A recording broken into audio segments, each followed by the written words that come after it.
learning from one another. These are two phenomenal texts and traditions. St. Nicodemus of the Holy Mountain representing perhaps the very best of the spirituality coming from the Philokalia tradition of the Orthodox East, the Christian East, and the Mahasatipatthana Sutta of Buddha, representing some of the finest teachings on mindfulness and on meditation, looking to overcome the passions which assail us and drown us and cause us so much suffering. When one gets past this idea, oh, everything other than my tradition is of the bogeyman and is of the devil, one can skillfully open a door to discover great treasures that can complement and deepen our practice, whatever that particularly looks like. So today I want to focus on one specific aspect, which is lust, um, the carnal passion of lust that assails so many of us.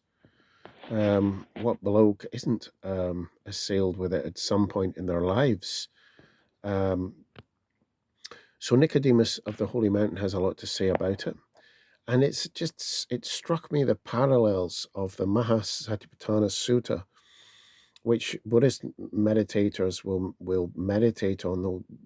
They'll read over a 10-day meditation. They'll practice the various exercises that the Pali Canon or the historical Buddha, whichever it is, gives for how to go about overcoming these passions, not just on a 10-day, but on the basis of a life practice.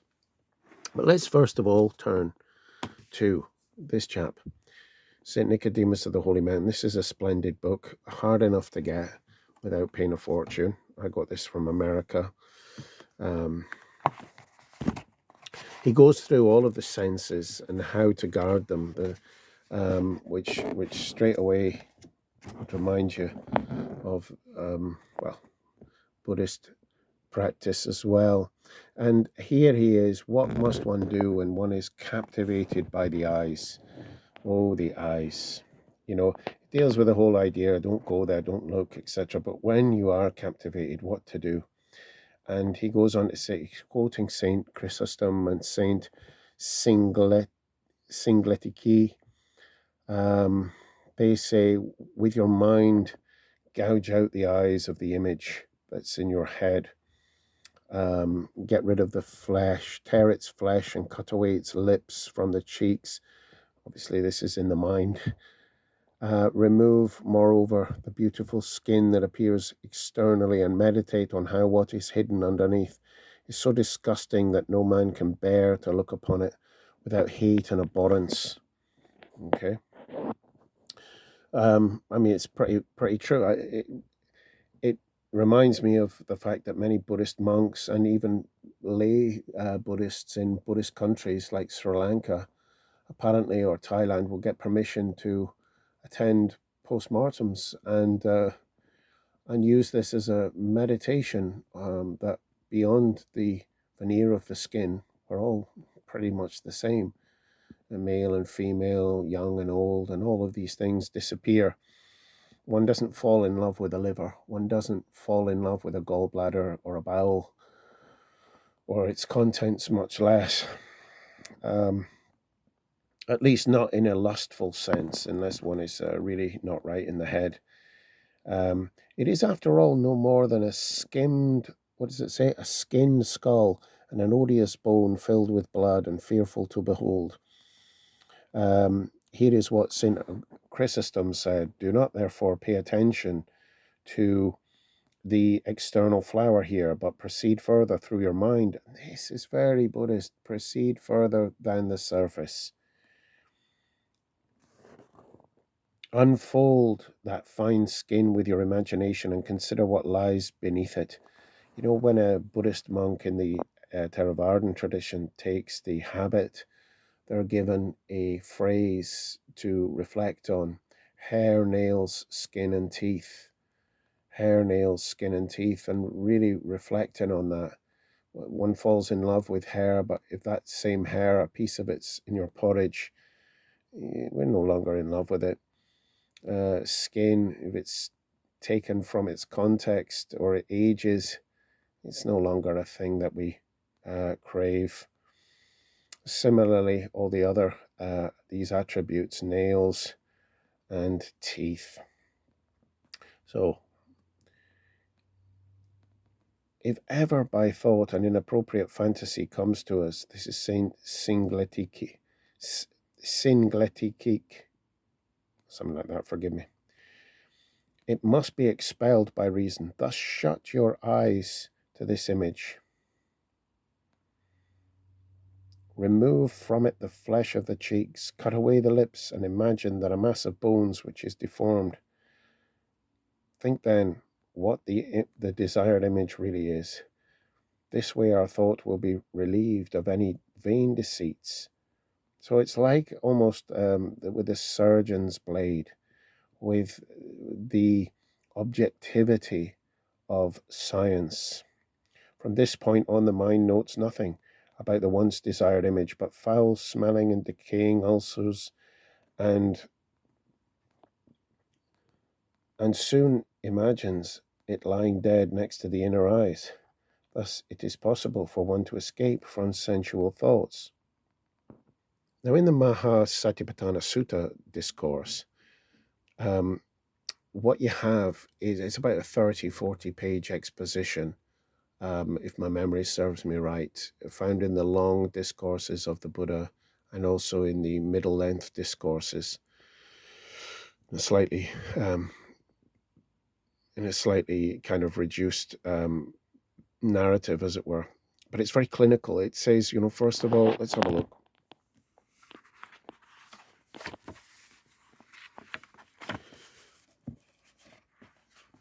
So it says, one examines this same body up from the soles of the feet and down from the top of the hair, enclosed by skin and full of many kinds of impurity.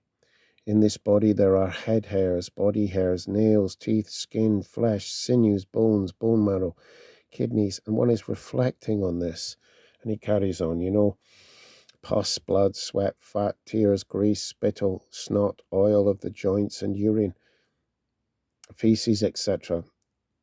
It is just as a man with good eyes who has opened a double-mouthed bag full of different sorts of grains, such as hill rice, red rice, beans, peas, millets, and white rice, which you would examine. Oh, this is hill rice. This is red rice. These are beans.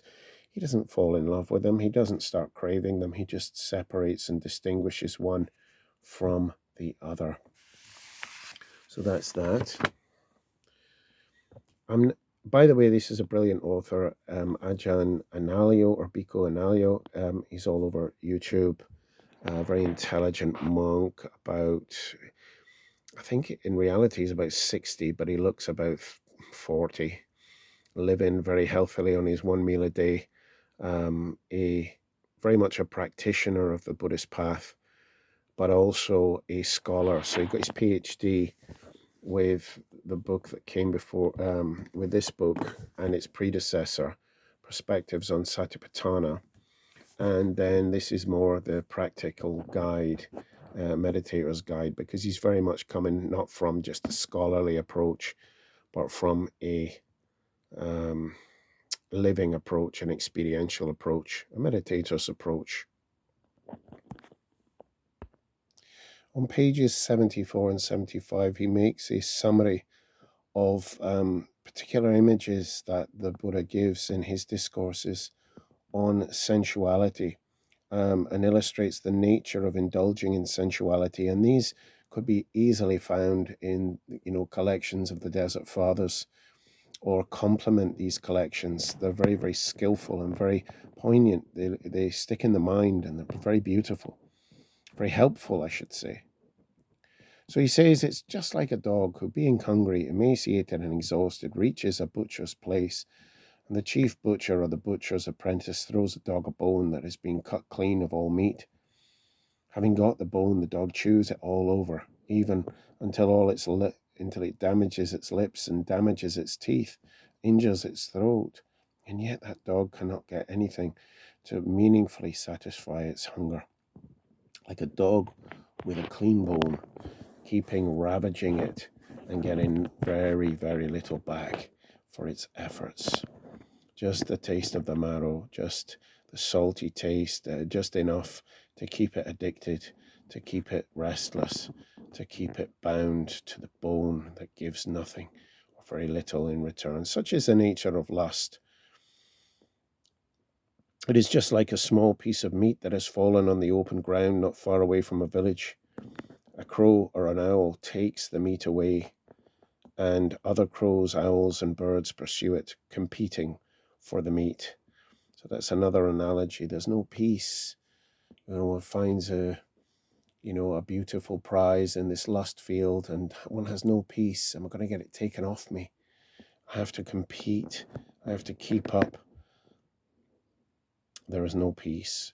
It's just like a person who holds a burning torch in the hand and walks against the wind. You're getting burnt. It seems that you're on a path of light and it's burning you. It is just like a great burning charcoal pit not far from a village, which is full of fire but without smoke or flame. A man comes by who is not foolish, not stupid, not mentally deranged, who is in his right mind, free and unconstrained, who wants pleasure and does not want pain, who abhors pain, who wants to live and does not want death, who abhors death. Would that man enter into this burning charcoal pit? One can find this in the lives of the desert fathers as well. This kind of talk of, he who nurses lust in his heart and doesn't reject it, then, it's like keeping fire on a straw bed, place is going down. It's like storing up fire in your own heart, a heart made of straw. It's burning the stuff up. There's no peace. And the author, after, he's going to give a few more beautiful, beautiful images here, likening lust to a huge poisonous snake. Would you grab a hold of it? It's just like a person who dreams of being equipped with the 5 strands of sensual pleasure, amusing himself and waking up. He does not see any of it at all. It's just like a dream. It's passing away. It leaves you empty.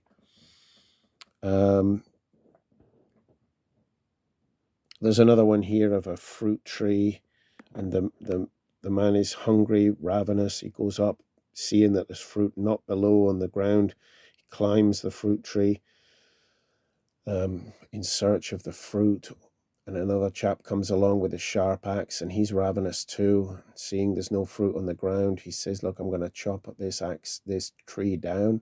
And if the man up the tree doesn't cop himself on and come down, he's going to fall and break a limb or worse. And I suppose and then the author reflects, is that not what lust is like? It's, we're up a tree searching for this fruit, and that tree's coming down like, I suppose like drunks on the Titanic. The ship is coming down. The ship is going down. It's only a matter of time, and there's no lasting peace on there. Ajahn Analayo reflects on this idea that, some people might criticize this as being, the age-old, body bad, spirit good, or life denying, etc. But he says that that's far from the aim of these ancient texts. What they're actually saying is, look, there's a higher joy, there's a higher happiness that one can find by renouncing these passions that pull us hither and thither. And like the meatless bone that leaves us gnawing at it and returning so very little, but actually causing damage. This torch that we clutch onto against the wind that burns our body. The other analogy was the man with the ulcers, the leper, who goes to the flames to cauterize his wounds, to I suppose to try and heal them at the fire, burning himself in the process. But if that man be healed, he will no longer seek the fire to burn himself, because his wounds have been healed. The relief of lust is just that, a fire which actually burns and does damage. It leaves us distracted. It's not so much in the Buddhist tradition that God is above going, oh, tut tut, you disappointed me, you've hurt me, how could you, after all I've done? But more that we've distracted ourselves, we've defiled the mind, which is a mirror. We've soiled our minds and can no longer sit quietly in meditation, and subtleties that are available. Nirvana, the Buddhists say that is in the here and now, just as the wave is in the water, or the water is in the wave, just as the kingdom comes. Thich Nhat Hanh talks a lot of this in his book, The Energy of Prayer, that heaven and earth are united. It's just the mind is not able to access this because of the waves of impurity. So the whole aim of stilling these passions is to attain a higher joy. And in fact, the Buddha talks of great bliss in the body through concentration achieved by renouncing these fleeting sense pleasures. And this is why these monks take vows, and some serious meditators do as well. Lay meditators take vows, for example, to not to eat after 12 noon. Not that there's magic in that, but that it leaves the mind still of an evening. To renounce the sense pleasures carnival, the Vanity Fair of John Bunyan, to go deeper into the kingdom of God. Nobody fights. God is not a bag of peanuts for us to fight over, says Thich Nhat Hanh in his book, The Energy of Prayer. An excellent book. I just got my mother for her birthday, and